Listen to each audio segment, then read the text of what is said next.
When we started homesteading, we jumped into this thing full force. I mean, we got chickens, egg layers, we got meat birds, we decided to do turkeys, we got a dairy cow, we did pigs, all of that within the very first year of homesteading, and not even a full year, about 10 months. And guess what? We paid for it. We spent a whole lot of money, a lot of time, and just added a lot of stress to our life.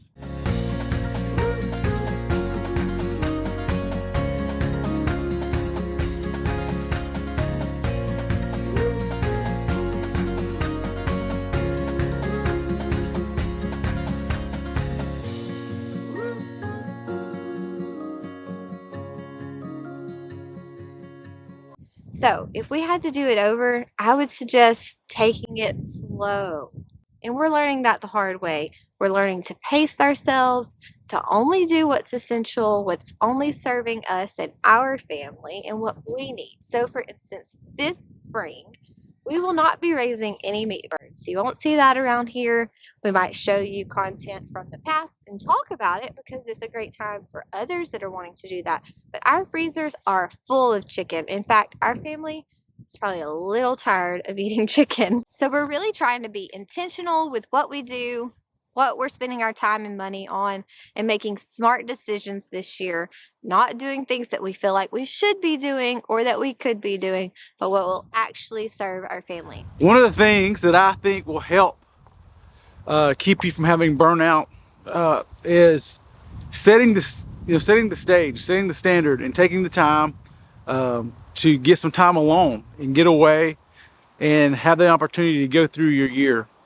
And make notes and decide and write down what your goals are and what you're believing God for that year, and what you're believing for your kids, and what are you believing God for your homestead and your finances and all the situations, and having the time to sit down and reconnect with your spouse, and also plan out your year and when you want things to happen.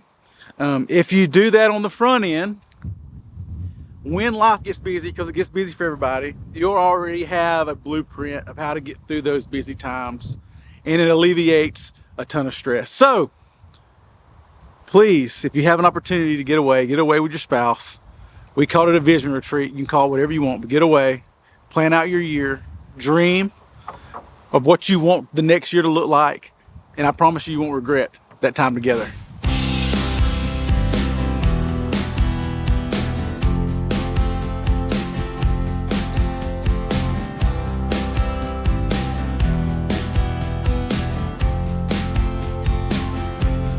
So one of the things that we would like to share with you is know the season of life that you're in. Know the season of life that you're going into.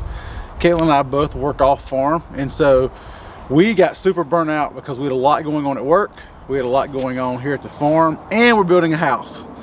And so for us, it's good for us to know and remember, hey, some seasons are busier than others. Prepare ourselves in and out of those seasons to be able to carry the stress that goes along with that.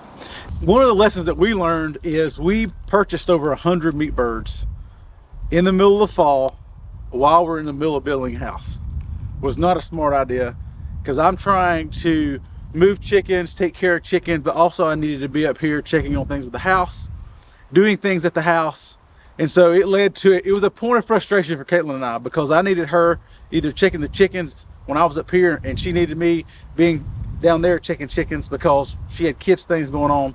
And so just know what's going on, plan accordingly, and it's okay for making your homestead look the way that's best for you. A lot of times we want our homesteads to look like everyone else's that we see on YouTube, and that's not practical, and that's not even sound wisdom.